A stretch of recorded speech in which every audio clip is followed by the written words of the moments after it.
Dip करने से पहले उसने मिडू के लिए एक मैसेज भी छोड़ा, जिसमें उसने चैलेंज किया कि वो काई को दिखाए कि उसकी एब्सेंस में सब कितना ग्रो कर चुके हैं। फोर्ट आर्ल्स के आउटस्कर्ट्स में वापस मिडू ने कंजकी से उनके गेम प्लान को एक बार फिर रिकन्फर्म करने के लिए अप्रोच किया। वो दूसरी बार क्लॉबर्ड होने का रिस्क बिल्कुल नहीं ले सकते थे, और इस तरह ग्रुप ने केयरफुली एक दूसरे से आइडियाज बाउंस की ताकि अपनी अप्रोच को रिफाइन कर सकें। दूर से मेयर और काई बस देख और सुन रहे थे। मेयर को क्यूरियोसिटी थी कि क्या ये किड्स इसे पुल ऑफ कर पाएंगे, ये जानते हुए कि काई के दिमाग में एक बेहतर और इलेबरेट प्लान था। वो आज बैकग्राउंड रोल ले रहा था, क्योंकि लोग ग्रो नहीं करेंगे अगर उन्हें हमेशा बताया जाए कि क्या करना है। चूंकि डीमन किंग अब एंड गोल था, उसके क्लासमेट्स को बिग टाइम स्टेप अप करना होगा। उनके पास पावर थी, लेकिन वो अपनी गिफ्ट्स को यूटिलाइज करने में बहुत खराब थे। इस वॉर के लिए काई असिस्टेंट्स को मिनिमम रखेगा, समय समय पर उन्हें हिंट्स देता रहेगा। फिर भी बैटल के दौरान सबसे इंपॉर्टेंट चीज है अपने मूव्स खुद डिसाइड करना। फोर्ट आर्ल्स के डीमन सोल्जर्स को गैरिसन मैन करने और डिफेंस तैयार करने के लिए डिप्लॉय किया गया था। उनके फ्रंट गेट पर होली किंगडम का फ्लैग लिए हजारों ह्यूमन सोल्जर्स थे। कैप्टन अमीलिया ने सेकेंड रेड के कमांडिंग ऑफिसर के रूप में चार्ज लिया। उसके ऑर्डर पर किंगडम के सोल्जर्स ने ब्रेवली डीमन ऑक्यूपाइड बेस में अपनी राह बनाई। फ्रंट लाइंस के डीमंस ने उनके एफर्ट्स पर हंसे, ये सोचकर कि इन ह्यूमंस ने अपनी लास्ट डिफीट से कुछ नहीं सीखा। अमीलिया ने अपने ट्रूप्स को राउज किया कि वो हीरो कैंडिडेट्स के लिए पाथ क्लीव करें, ताकि वो अपना जॉब प्रॉपरली कर सकें। डीमंस के लिए ऑर्डर सिंपल थे, सब इन्वेडर्स को मार डालो। वॉर जल्दी ही कैओटिक मेले में बदल गई, जिसमें हीरो कैंडिडेट्स बीच में स्टेडली फॉरवर्ड पुश कर रहे थे। मिडू फोर्ट के टावर पर अपने अल्टीमेट फो की प्रेजेंस देख और फील कर सकता था। हेवनली किंग स्टोन गाया हाइड होने वाला टाइप नहीं था, लेकिन वो अपने एनिमीज को दूर से टॉन्ट करने के लिए अपने गोल्डन ग्रिल्स फ्लैश करने वाला टाइप था। मिडू प्रैक्टिकली फील कर सकता था कि डीमन उन्हें फिर से अपनी टेरिटरी में आने का इनवाइट दे रहा था, और वो दूसरी बार डिसअपॉइंटेड नहीं होना चाहता था। अनगिनत डीमन फुट सोल्जर्स से गुजरने के बाद हीरो कैंडिडेट्स आखिरकार गेट तक पहुंचे और उसे प्रॉम्प्टली ब्लो कर दिया। अरशी की explosion skill lock door situations में वाकई हैंडी थी। पार्टी के सामने स्टोन गाया के प्री मेड गोलेम्स थे। मिडू ने न्यू फाउंड ग्रैंडर के साथ उनके प्लान के कमेंसमेंट को रेजोल्यूटली डिक्लेयर किया। सबके लिए अनजाने में सीलिंग की क्रैक्स से कुछ स्नीकी फिगर्स फाइट को वॉच कर रहे थे। वो और कोई नहीं बल्कि काई और मेयर थे। काई रेडी था ये देखने के लिए कि उसकी एब्सेंस में ये किड्स कितना फार आए हैं। हीरो कैंडिडेट्स की पार्टी फॉर्मेशन में चली गई, जिसमें मिडू और अराशी लीड ले रहे थे। उनके सामने वर्चुअली इंडिस्ट्रक्टिबल स्टोन गोलेम्स थे। मिडू ने अपनी ब्लाइंडिंग ब्लेड उठाई और ऑफिशियली स्टोन गाया रेड का सेकंड अटेम्प्ट शुरू किया। रीना को वरी थी कि ये यूमी के लिए थोड़ा टू मच हो सकता है, जो अभी कॉम्बैटेंट पार्टी में रिटर्न हुई थी। हालांकि वो टेंस लग रही थी, यूमी ने परसिवियर किया। रश के मिडवे में उसने अपनी डिवाइन प्रोटेक्शन का इस्तेमाल करके फील्ड पर copious amounts of water generate किया। वाटर मैनिपुलेशन ऑन लॉक के साथ गोलेम्स को हार्ड टाइम होना चाहिए था। स्टोन गाया ने देखा कि एक टाइडल वेव उसकी आर्मी को स्वॉलो कर रही थी। बैटलफील्ड को उनके एडवांटेज में ऑल्टर करने के बाद आराशी फिस्ट फर्स्ट एक्शन में डाइव कर गया। उसके लिटरल एक्सप्लोसिव पंचेस बड़े और इमोबिल एनिमीज के खिलाफ इफेक्टिव थे। हालांकि मिडू की सोड ऑप्टिमल नहीं थी, उसने रॉ स्ट्रेंथ, टेक्निक और टैलेंट से इसकी भरपाई की। बाकी हीरो कैंडिडेट्स भी अपना पार्ट कर रहे थे। वो भले ही फॉरगेटेबल एक्स्ट्रास लगते हों, लेकिन ये एक्स्ट्रास गोलेम्स को टॉपल करना जानते थे, और यही मैटर करता था। इनिशियल क्लैश के बाद हर एक गोलेम ग्राउंड पर शैलो पूल में प्लंज हो गया। स्टोन गाया ने तुरंत अपनी आर्मी में एनर्जी इन्फ्यूज की, जिससे वो रिकंस्ट्रक्ट होने लगे। लेकिन गोलेम स्ट्रक्चर के वेट पार्ट्स ने रिकंस्ट्रक्शन को इम्पॉसिबल बना दिया। इसका मतलब था कि हीरो कैंडिडेट्स का प्लान वर्क कर रहा था। स्टोन गाया को इस बात का स्ट्रेस नहीं था। वो बस अननॉयड था कि इन ह्यूमंस ने मिक्स में एक वाटर यूजर ऐड कर लिया था, और इस तरह उसने आर्म्स उठाए और अपने बचे हुए कैनन फॉडर पपेट्स को मोबिलाइज किया। सीलिंग से मेयर और काई बस चिल कर रहे थे और इंटेंटली वॉच कर रहे थे। मेयर ने एक्चुअली ये प्लान फॉर्मुलेट किया था। उसने हाइपोथेसाइज किया था कि रॉक्स को जोड़ने वाले जॉइंट्स वाटर डैमेज के लिए ससेप्टेबल हैं, जिससे उन्हें कंट्रोल करना हार्ड हो जाता है। टाइड को अपने फेवर में टर्न होता देख मिडू ने अपने क्लासमेट्स को अर्ज किया कि वो मोमेंटम के साथ हार्डर हिट करें। यूमी ने अब quite a bit of confidence gain कर लिया था और वो next round of attacks launch करने वाली फर्स्ट थी। उसने एक मैसिव वेव समन की जिसने बचे हुए गोलेम्स को वॉश कर दिया। नरूमी और बाकी भी अपनी इफेक्टिव रेंज में मूव कर गए। क्लोजअप गोलेम्स का साइज उनके ऊपर टावर करता था, लेकिन उन्हें कोई फर्क नहीं पड़ता था। उनके पास जीत का फॉर्मूला था। स्टोन गाया ने उनके प्लान को मिनियंस को पहले क्लियर करने के लिए स्माइल दी, उनकी न्यू स्ट्रैटेजी और जिसने भी गेम प्लान बनाया उसकी प्रेज की। उसने ग्राउंड को टच किया और उसके विसिनिटी में मल्टीपल मैजिक सर्कल्स अपीयर हो गए। हेवनली किंग ने इन सर्कल्स से शार्प कट्स ऑफ बोल्डर समन किए। उसके गोलेम्स बस एक्सपेंडेबल मिनियंस थे जो वीकर एनिमीज को फिल्टर करते थे। तो अब से स्टोन गाया उन्हें अनशेकेबल अर्थ एलिमेंट की रियल पावर दिखाएगा। बोल्डर्स को उनकी तरफ भेजते हुए hero candidate stunned in place थे। थैंकफुली उनके पास कुछ लोग थे जो इस अटैक को काउंटर कर सकते थे। हशिमोटो अपनी टेलीकिनेटिक पावर्स के साथ क्लच में आई। बोल्डर्स को उनके रैंक्स को डेसिमेट करने से रोक लिया। स्टोन गाया को बिल्कुल एक्सपेक्ट नहीं था कि बोल्डर्स पर उसका कंट्रोल ओवरराइड हो जाएगा। फिर कंजाकी आई अपनी डोमिनेशन का इस्तेमाल करके हेवनली डीमन किंग को नेक्स्ट मूव करने से सप्रेस कर दिया। ऐसा restraining type skill quite game changing था। दुश्मन को हेल्ड इन प्लेस रखते हुए अरशी ने चार्ज किया ताकि अपनी एक्सप्लोसिव ऑफेंस से कुछ डैमेज डील कर सके। अनफॉर्चुनेटली उसे एक जल्दी से बनाया मिट्टी का दीवार ने ब्लॉक कर दिया।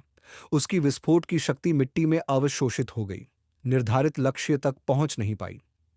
एक्सप्लोजन के सबसाइड होने के बाद फील्ड के बीच में बस वो दोनों थे। स्टोन गाया की स्मग स्माइल फिर से क्रीप हो गई जब उसने एरोगेंटली ब्रैग किया कि इतनी पावर उसके इम्पेनिट्रेबल डिफेंस को तोड़ने के लिए इनफ नहीं होगी। उसी मोमेंट में मिडू ने अपनी इंस्टेंट मूवमेंट एबिलिटी का इस्तेमाल किया। बिजली की तरह तेज वो डीमन के फ्लैंक तक पहुंच गया ताकि एक लीथल स्नीक अटैक माउंट कर सके। उसने अपनी सोर्ड ब्रांडिश की जिसकी लाइट ने रूम को फिल कर दिया। स्टोन गाया ने अपनी सोर्ड ड्रॉ करके अटैक को बिना इशू के डिफ्लेक्ट कर दिया। भले ही वो अभी भी डोमिनेशन के रिस्ट्रेंट में था, हशिमोटो ने कंट्रीब्यूट करने का फैसला किया और टेलीकिनेटिकली चार्ज्ड बोल्डर्स को उनके ओरिजिनल सेंडर की तरफ वापस भेज दिया। नरुमी ने भी अपॉर्चुनिटी ग्रैब की और अपनी विंड मैनिपुलेशन को मिक्स में डाला। उसने मल्टीपल विंड लांसेस समन किए, जो पहले सिर्फ एक लांस इस्तेमाल करने से स्टार्क कॉन्ट्रास्ट था। सामने से एक और एक्सप्लोजन का थ्रेट, फ्लैंक पर एक टैलेंटेड सोर्ड्समैन और हर एंगल से आने वाले वेरियस प्रोजेक्टाइल अटैक्स। स्टोन गाया यही डील कर रहा था, लेकिन उसे अभी भी कॉन्फिडेंस था कि वो जीतेगा, जैसे वो गोजो हो। उसने एक स्टोन वॉल समन की ताकि मेले फाइटर्स को स्कैटर कर दे और इसे एक्सपैंड किया ताकि गैप मैक्सिमाइज हो। यूमी ने इस अपॉर्चुनिटी को स्क्वांडर करने से मना कर दिया। जब वो इतना क्लोज पहुंच चुके थे तो उसने एक और वाटर अटैक फायर किया। इस बार इसमें इतना प्रेशर और एनर्जी थी कि स्टोन वॉल शैटर हो गया। सपोज्ड इम्पेनेट्रेबल डिफेंस अब ग्राउंड पर बस एक वेट स्पॉट बनकर रह गया। अगर उसका मटेरियल वेट हो जाता है तो वो हार्डनेस खो देता है। मेरा ऑपोजिट करता है। टारगेट को क्लियर लाइन ऑफ साइट के साथ मिडू ने नेक्स्ट राउंड ऑफ अटैक्स के लिए गियर अप किया। अराशी का उसके साइड में होना इसे मैक्सिमम डैमेज डील करने का श्योर फायर वे बनाता था। एक्सप्लोजन और ब्लेड की पावर ने स्टोन गाया के सेंसेस पर असॉल्ट किया, उसे ऑलमोस्ट शैडो रेल में भेज दिया। लेकिन ओल्ड डीमन अपनी डिफेंस के लिए जाना जाता था। इतने कोऑर्डिनेटेड अटैक्स हर इमेजिनेबल एंगल से आने के बावजूद उसे अभी भी यकीन था कि वो एंड्योर कर सकता है। लेकिन जैसा सिचुएशन था, अब ये सिर्फ टाइम की बात थी कि उसकी डिफेंसेस पूरी तरह ब्रेक डाउन हो जाएंगी। डेस्परेट टाइम्स में डेस्परेट मेजर्स चाहिए थे। हेवनली किंग के लिए उसका बेस्ट बेट था अपनी मॉन्स्ट्रस अमाउंट ऑफ डिफेंसिव मना को ऑफेंस में कन्वर्ट करना। स्टोन गाया की पावर और उससे इमिट होने वाला प्रेशर इतना था कि ग्राउंड शेक हो रहा था और हीरो कैंडिडेट्स फॉल्टर कर रहे थे। स्टोन गाया के ट्रांसफॉर्मेशन के प्रिसाइज मोमेंट में काय की क्रिम्सन आंखों ने एक एक्सप्लॉइटेबल वीक पॉइंट कैच किया। उसने एक थ्रोविंग नाइफ सीधे डीमन के फॉरहेड के बीच में भेजा, जो स्कल और ब्रेन को पियर्स कर गया। ये येट अनदर हेवनली डीमन का ब्लडी एंड था, और ट्रू गेमर फैशन में ये एक किल स्टील था। स्टोन गाया ने डेथ को रेजिस्ट करने की पूरी कोशिश की, लेकिन वो अब और नहीं कर सका। उसका हेवी कॉर्प्स हीरो कैंडिडेट्स के सामने गिर गया। नाइटमेयर रेड बॉस को कोलैप्स होते देख पूरी क्लास सेलिब्रेट करने से खुद को रोक नहीं पाई। उन्होंने मिडू और अराशी के लिए चीयर किया, ये सोचकर कि उनके दो हेवी हिटर्स ने विक्ट्री पॉसिबल की। लेकिन दोनों को पता था कि ये उनका काम नहीं था। दोनों ने नोटिस किया कि लास्ट मोमेंट में कुछ इंटरवीन हुआ था। अराशी ने कॉर्प्स इंस्पेक्ट किया और पूल ऑफ ब्लड से स्टेन्ड थ्रोइंग नाइफ देखा। उसने उसे अपने हैंड में लिया और तुरंत आइडिया हो गया कि ये किसने किया। अराशी को पता था कि क्या हुआ होगा और ये उसे पिस ऑफ कर रहा था। मीडू ने इधर उधर देखा और पाया कि नाइफ कहां से आया। सीलिंग की क्रेविस से। सब कुछ अकाउंट में लेते हुए उसे यकीन था कि काई ने फाइनल मूव किया था। अराशी अभी भी उस स्नीकी डूड को स्टैंड नहीं कर सकता था। नारुमी सपोज्ड एमवीपी के साइड में टूथी ग्रिन के साथ आया। मिडू ने ऑकवर्डली स्माइल दी और अफर्म्ड किया कि उन्होंने कर दिखाया, लेकिन उसे पता था कि वो यहां हीरो नहीं था। सब कुछ प्लान के अकॉर्डिंग गया, थैंक्स टू यूमी की वाटर स्पेल्स। स्टोन गाया के फाइनल मोमेंट में पास होने की वजह से मिडू ने डीमन से इमिट होने वाली ट्रेमेंडस अमाउंट ऑफ माना को फील किया। मिडू को रियलाइज हुआ कि उनका मेथड बच्चे का खेल जैसा था, इसलिए काय को क्रिटिकल टाइम पर इंटरवीन करना पड़ा। हशीमोटो ने नोटिस किया कि मिडू सल्किंग कर रहा था, भले ही वो जीत चुके थे, और उसे अर्ज किया कि वो बाकियों के साथ सेलिब्रेशन ज्वाइन करे। मिडू उसे कन्फाइड करना चाहता था, लेकिन उसने उसे चांस नहीं दिया। इससे ज्यादा इंपॉर्टेंट था चार देवताओं में से एक का फॉल। ये सेलिब्रेशन के वर्दी फीट था। मिडू को चीयरिंग क्राउड ऑफ क्लासमेट्स में पुश कर दिया गया। उसने उनके ट्रायम्फेंट ग्रिन्स और हैप्पी फेसेस देखे, और इससे उसे विन की अप्रिसिएशन हुई, चाहे वो जैसे भी मिले। दूसरी तरफ प्राइडफुल अराशी बस स्माइल करके सेलिब्रेट नहीं कर सकता था, ये जानते हुए कि उसे क्रेडिट नहीं मिला। उसका ग्रुप क्लूलेस था, तो वो बस अपने बॉय के लिए चीयर करते रहे। अराशी ने उन्हें शटअप करने रूलिंग किया और असर्ट किया कि वो नहीं था जिसने डीमन को फिनिश किया। अराशी के बॉयज में से एक सेंटर के पास था और उसने एंड में क्या हुआ वो देखा, लेकिन उसने इसे सिर्फ स्टोलन लास्ट हिट के रूप में देखना चुना। पूरी कम्बैटेंट पार्टी ने ही हेवनली किंग को कॉर्नर में पुश किया था। मिडू ने स्टोन गाया का सिर लिया, फोर्ट को ओवरलुक करने वाले वॉच टावर पर गया और उसे सबके सामने उठाकर डिक्लेयर किया कि उन्होंने हेवनली किंग ऑफ अर्थ को मार डाला। उनके कमांडर के खून से उसने डीमंस को सरेंडर करने का अर्ज किया। अपने मास्टर का सिवियर्ड हेड देखकर हर डीमन ने शॉक में अपने हथियार गिरा दिए। कैप्टन अमीलिया ने विक्ट्री की क्राई के साथ अपने ट्रूप्स को राउज किया, जिससे फील्ड में हर ह्यूमन का मोराल बूस्ट हुआ। हाइनिक बैंग्ड अप लग रहा था, लेकिन उसे खुशी थी कि हीरो कैंडिडेट्स पुल ऑफ कर पाए। इसके बाद ह्यूमैनिटी को पिवोटल फोर्ट आर्लेस का कंट्रोल रिगेन करने में ज्यादा टाइम नहीं लगा। जो काई और मेयर अभी भी अपनी स्नीकी एस्केपेड्स में बिजी थे।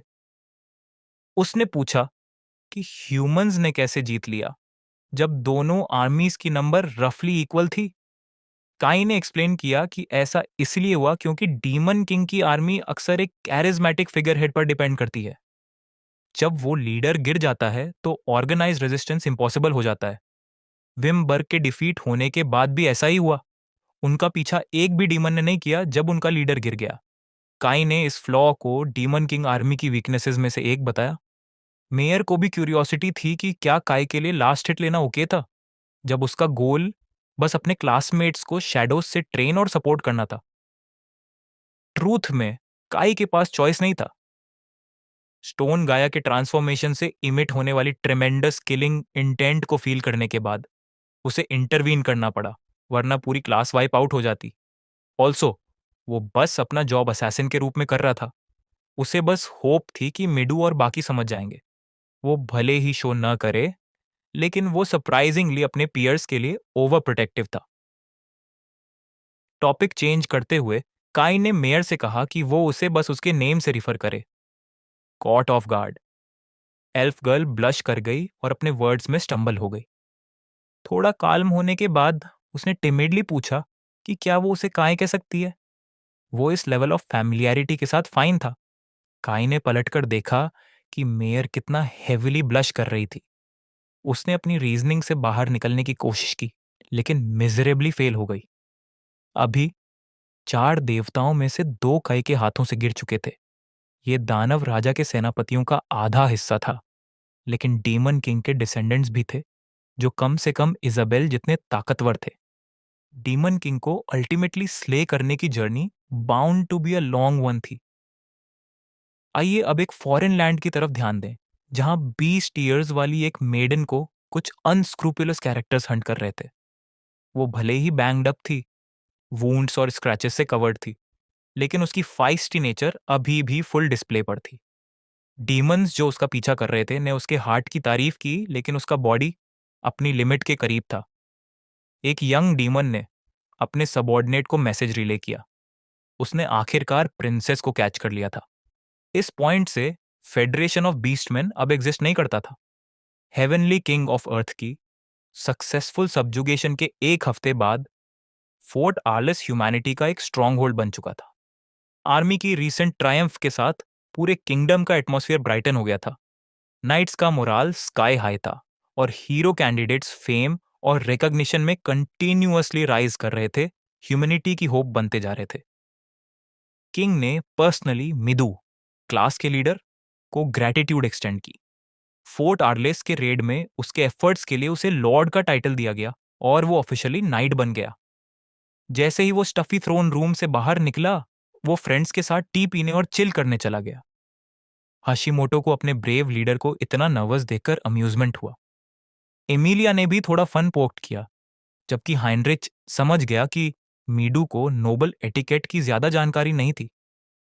टाइटल कन्फर करने से पहले उसे क्रैश कोर्स दिया गया था, तो किंग के साथ ऑडियंस जितना वेल हो सकता था उतना गया। मीडू किंग के सामने कोई रूडनेस शो नहीं करना चाहता था, जिससे पूरी क्लास वर्स पोजीशन में आ जाए। लेकिन हाइनरिच का मानना था कि मिडू को अनावश्यक रूप से स्टेट अफेयर्स में ड्रैग किया जा रहा है। ऑफिशियल नाइट के रूप में उसे भविष्य में अपनी ड्यूटीज फुलफिल करनी होंगी। हाइनरिच को नोबल सोसाइटी के इन्स एंड आउट्स पता थे, तो वो ग्रेट कोच था। ये ओपन सीक्रेट था कि किंगडम में चर्चिल का हाईएस्ट पावर था। मिडू की नाइटहुड भी पोप के ऑर्डर से हुई थी। नाइटहुड की बात करें तो मिडू को अब 11th नाइट कॉर्प का कैप्टन रिकॉग्नाइज किया जाएगा। उन्हें हियर बाय हीरोज कॉर्प कहा जाएगा, जिसमें हीरो कैंडिडेट्स होंगे जो किंगडम की स्ट्रॉन्गेस्ट रेड फोर्स होंगे। मिडू ने क्यूरियसली पूछा कि अगर वो चर्च के कंट्रोल में आ जाएगा तो उसके न्यू टाइटल का क्या मतलब है।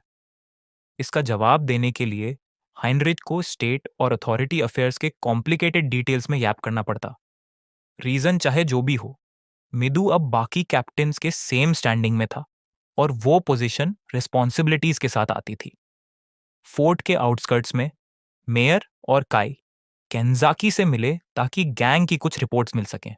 उसने कहा कि मिडू ही था जिसने अथॉरिटी वाली पोजीशन लेने पर इंसिस्ट किया था। मेयर ने सोचा कि ये तो वेल डिजर्व प्रमोशन है, लेकिन रियलिटी में किंगडम मिडू को मैसेज के लिए सिंबल बनाना चाहता था। किंगडम ने यह भी दिखाया कि उनके कंट्रोल में हीरो कैंडिडेट्स हैं। शॉर्ट में ये गुड न्यूज नहीं था। फॉर्चुनेटली कोई लॉक्ड इन था और खुद को अपने गोल, घर वापस जाने से डिस्ट्रैक्ट नहीं होने दे रहा था। उसे हेल्प नहीं हो रहा था, लेकिन उसे लग रहा था कि किंगडम और लियोनोरा में ज्यादा डिफरेंस नहीं था। उनके लिए हीरो कैंडिडेट्स बस एक्सपेंडेबल पॉन्स थे। हेड आउट करने से पहले कंजाकी आखिरकार पूछ पाई कि वो एल्फ गर्ल कौन थी। काई ने नॉनशलंटली मेयर का इंट्रोडक्शन दिया। कंजाकी को सिर्फ एक लुक में थ्रेट फील हुआ कि वो बेस्ट गर्ल अवार्ड खो सकती है। मेयर ने एक्सप्लेन किया कि वो और काई बस जर्नी कंपेनियंस हैं। जब यही सवाल कंजाकी से पूछा गया तो वो फ्लस्टर्ड होकर प्रॉपर जवाब स्ट्रिंग नहीं कर पाई। उसने मेयर को बताया कि वो खाई की फ्रेंड है, लेकिन कोल्ड हार्टेड खाई ने तुरंत फ्रेंडशिप एलिगेशंस को डिनाई कर दिया। फ्रेंड की बजाय उसे कोलैबोरेटर कहना ज्यादा फिटिंग था। कंजाकी को शायद वो लेबल थोड़ा बेहतर लगा। उनके प्रीवियस वर्ल्ड में उन्होंने कभी एक दूसरे से बात भी नहीं की थी। वो बात असाइड, चूंकि उसे पता था कि हीरो कैंडिडेट्स का एम डीमन किंग को मारना है, काय ग्लैडली ग्रुप के शैडो में मूव करेगा, जैसे उसने स्टोन गाया के साथ किया था। अब से केनजाकी बस काई और बाकियों के बीच मैसेंजर थी। नेक्स्ट डेस्टिनेशन पर जाने से पहले कंजाकी ने जर्नी में ज्वाइन करने की प्लीड की। काय ने उसे टॉप टू बॉटम एनालाइज किया और स्नैपी डिसीजन लिया कि कंजाकी की पीली को रिजेक्ट कर दे, ये जानते हुए कि उसके बिना उसके पास बाकियों से कांटेक्ट रखने का कोई और वे नहीं होगा। उसे पता था कि कई कैंडिडेट्स उसके डिसीजंस के प्रति हॉस्टाइल थे, तो उसे कंजाकी जितनी डिपेंडेबल किसी की रियली जरूरत थी। अपने बेस्ट सुंदरे फेस के साथ कांजाकी ने करंट सिचुएशन एक्सेप्ट कर लिया। वो ये भी जानती थी कि क्लास का लीडर मिडू काय को हाई रिगार्ड में देखता है। काय बस होप कर सकता था कि मिडू इंडिपेंडेंटली सही काम कर रहा है। उसकी ग्रोथ वाकई डीमन किंग के खिलाफ बैटल को मेक और ब्रेक करेगी, लेकिन काय के पास इस मैडनेस का फॉर्मूला था। वो फुली अवेयर था कि डीमन किंग की आर्मी से फाइट करना सोलो वेंचर नहीं होगा। श्योर, उसने और मेयर ने सिर्फ 2 लोगों के साथ विम्बर्ग को हरा दिया था, लेकिन रियलिटी में वो डेंजरसली क्लोज विक्टरी थी। काय का कैजुअली ये मेंशन करना कि उसने एक और हेवनली डीमन किंग को मार दिया, कंजाकी को फ्रीक आउट कर गया। मेयर का चीयरफुल डिमीनर, जब वो एक्सप्लेन कर रही थी कि उन्होंने हेवनली किंग ऑफ विंड को कैसे मारा, उससे भी हेल्प नहीं मिली। जब हीरो कैंडिडेट्स स्टोन गाया के साथ इक्वल पावर अटेन करने में हार्ड टाइम फेस कर रहे थे, काई ने सिर्फ 2 लोगों के साथ सेम फीट अकॉम्प्लिश कर लिया। मोर ओवर, कंजाकी को मेयर में कुछ एक्स्ट्रॉर्डनरी फील हो रहा था। वो हेल्प नहीं कर पाई, लेकिन खुद की मेयर से कंपैरिजन करने लगी। उसे पता था कि उसकी डोमिनेशन ने स्टोन गाया के खिलाफ ज्यादा कंट्रीब्यूट नहीं किया।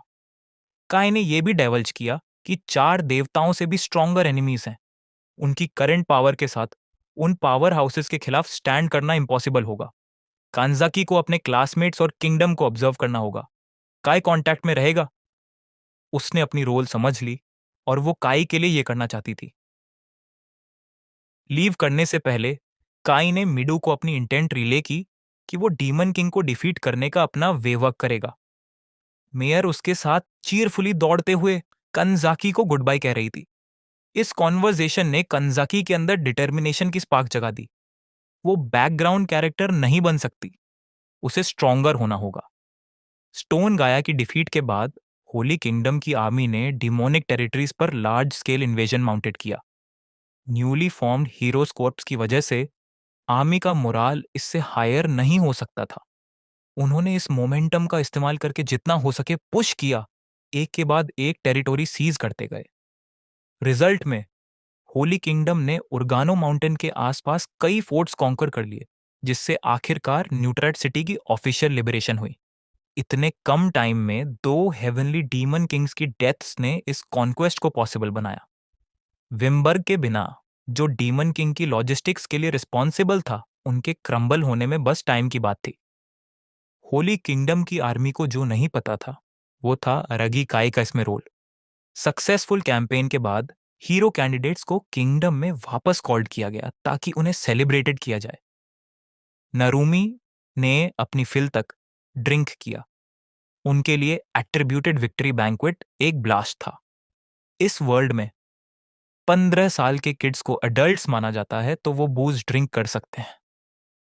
हाशिमोटो ने नारूमी को अंडर एज ड्रिंकिंग के डेंजर्स के बारे में लेक्चर दिया, फिर बियर को खुद ले लिया। मिडू हंसा, लेकिन ऐसा नहीं लग रहा था कि वो अपने कॉमरेड्स जितना गुड टाइम एंजॉय कर रहा है। गाय अभी भी अपनी नाइट गियर में था। रीना ने इस टेंशन को नोटिस किया और उसे रिलैक्स करने को कहा। हालांकि विक्ट्री सेट इन स्टोन थी, कुछ परसेप्टिव आइज ने नोटिस किया कि डीमन आर्मी की चेन ऑफ कमांड शैम्बल्स में थी। मिडू को भी डाउट्स थे, लेकिन जितना उसने सोचा विन इतनी आसानी से मिली, उसे लग रहा था कि वो ट्रिक्ड और ट्रैप्ड हो रहे हैं। रीना ने बट इन किया और मिडू की ओवरली कॉशियस होने की क्रिटिसाइज की, जब डीमन किंग की आर्मी बस इडियट्स का बैंड थी। लेकिन उसे पता था कि वो सिर्फ काई के शैडो से सपोर्ट की वजह से इतना फार पहुंचे हैं। रीना अभी भी ये एक्नॉलेज करने से रिफ्यूज कर रही थी कि एड्जी खाई ऐसा फीट पुल ऑफ कर सकता है। ये सुनकर कांजाकी को अपने माउथ में बिटर टेस्ट फील हुआ और उसने काई के लिए बैट करने का फैसला किया। उसने असर्ट किया कि जब वो फ्रंट लाइंस पर पुश कर रहे थे, काई एनिमी की बैक लाइन को डिस्ट्रॉय कर रहा था। कांजाकी ने कहा कि अगर काई ने टेरिटरी के आसपास एक और हेवनली किंग को नहीं मारा होता, जिससे उनकी डिफेंसेस सिवियरली वीकन हो गई, तो उनका कॉन्क्वेस्ट पॉसिबल नहीं होता। कुछ अप्रीहेंसिव थे, लेकिन मिडू को यकीन था कि यह ट्रूथ है। नारुमी को नहीं पता था कि एक मॉन्स्टर जो शैडोज में लर्क कर रहा है, उनके सपोर्ट में है, इसका क्या फील करना चाहिए। रीना सबसे ज्यादा स्केप्टिकल थी, रिफ्यूज कर रही थी कि काई इतना पावरफुल किसी को डिफीट कर सकता है। आयरशी कॉन्वर्जेशन में रोप हो गया और बस अपसेट था कि इन किड्स ने उसका चिकन टाइम इंटरप्ट किया। स्टोन गाया के खिलाफ फाइनल ब्लो देने वाली ब्लेड को याद करते हुए उसने काई के बारे में टॉक करने से रिफ्यूज किया और गुड फूड फीस्ट करता रहा। हाशिमोटो ने आर्ग्यू किया कि भले ही काई के फीट्स ट्रू हों, वो उसे फॉरगिव नहीं कर सकते। मिडू स्लोली उस ब्रेन डेड कॉन्वर्जेशन से बाहर निकला और कंजाकी से पूछा कि क्या उसे काई की लोकेशन पता है। हालांकि उसे नहीं पता था कि काई कहाँ है, उसे पता था कि वो डीमन किंग को मारने का अपना मेथड वर्क कर रहा है। डीमन किंग्स की बात करें तो आइए न्यूट्राट सिटी के वेस्टर्न टेरिटरी डिमोनिक किंगडम के मेनलैंड पर नजर डालें। एक थिकली फॉरेस्टेड एरिया में काई ऑर्क एनसर्कलमेंट के बीच खड़ा था। वो पेशेंटली मॉन्स्टर्स का अटैक करने का वेट कर रहा था और उन्होंने किया। ब्रेनलेस क्रीचर के अटैक्स जो फुल ऑफ एग्रेशन थे, हमारे बॉय के लिए डॉज करना इजी पीजी था। जब एक और ऑर्क ने सिचुएशन कैपिटलाइज करने की कोशिश की, उसे आईज में डर्टी सैंड शॉट मिला। ऐसी डर्टी ट्रिक्स की एक्सपेक्ट न होने की वजह से ब्रूट ने सैंड का ब्रूंट लिया। सरप्राइजिंगली काय ने थंडर शॉक स्पेल कास्ट करना शुरू किया ताकि कुछ डैमेज डील कर सके। अनफॉर्चुनेटली वो इसे सक्सेसफुली मेटेरियलाइज करने के लिए ट्रेंड नहीं था। फेल्ड थंडर शॉक ने उसे एक फेरोशियस क्लब स्विंग के लिए ओपन छोड़ दिया, जो उसके नॉगिन की तरफ हेडेड था। ये बैड हो सकता था अगर किसी ने एनिमीज को सलामांडर की फ्लेम से ब्लैंकेट न किया होता। भले ही ऑर्ग ग्रुप सिर्फ 1 सेकंड में वाइप आउट हो गया, काई ने मेयर को एक्स्ट्रा होने के लिए रिप्रिमांड किया। उसने आर्ग्यू किया कि अगर उसका थंडर शॉक फेल ना हुआ होता तो वो इंटरवीन नहीं करती। खाई को एक्सपेक्ट नहीं था कि मैजिक इतनी हार्ड होगी जब उसने अपनी माना कंट्रोल को लीप्स एंड बाउंड से इंप्रूव किया था। उसकी natural affinity rare thunder element थी। ये फास्ट और पावरफुल थी, लेकिन अनप्रिडिक्टेबली वाइल्ड नेचर की वजह से कंट्रोल करना इनक्रेडिबली हार्ड था। ये कि वो स्पेल्स फॉर्म कर पा रहा था स्टैटिस्टिकली पॉसिबल भी नहीं होना चाहिए था। अगर उसे एलिमेंटल डिवाइन प्रोटेक्शंस में से एक मिल जाता तो वो अब तक अनस्टॉपेबल हो चुका होता। नेवरदलेस उसे थंडर को अपनी किट में इनकॉर्पोरेट करने की प्रैक्टिस करनी थी। उसका एक्टिवेशन पहले फेल हुआ होगा क्योंकि वो सामने वाले ऑर्क से डिस्ट्रैक्टेड था। मैजिक कास्ट करते समय पावर का क्लियर इमेज होना चाहिए, इसीलिए मैजिक को क्लोज क्वार्टर्स कॉम्बैट में इस्तेमाल नहीं करना चाहिए, जहां कॉन्सेंट्रेशन स्प्लिट हो जाती है। लेकिन का बिल्ड डिफरेंट था। उसे मैजिक, डैगर्स और मीली रेंज को वर्क करना था। उसे रियलाइज हुआ था कि डीमन किंग को डिफीट करने के लिए उसे न्यू और आउटलैंडिश पावर्स की जरूरत होगी। तो उसे खुशी थी कि मेयर उसकी नॉलेज के साथ सेज की डिसाइपल होने के नाते इस प्रोसेस में उसकी गाइड कर रही थी। जब वो क्यूट और कॉय एक्ट कर रही थी, काई को अचानक नियर बाय एक अनवेलकम प्रेजेंस फील हुई।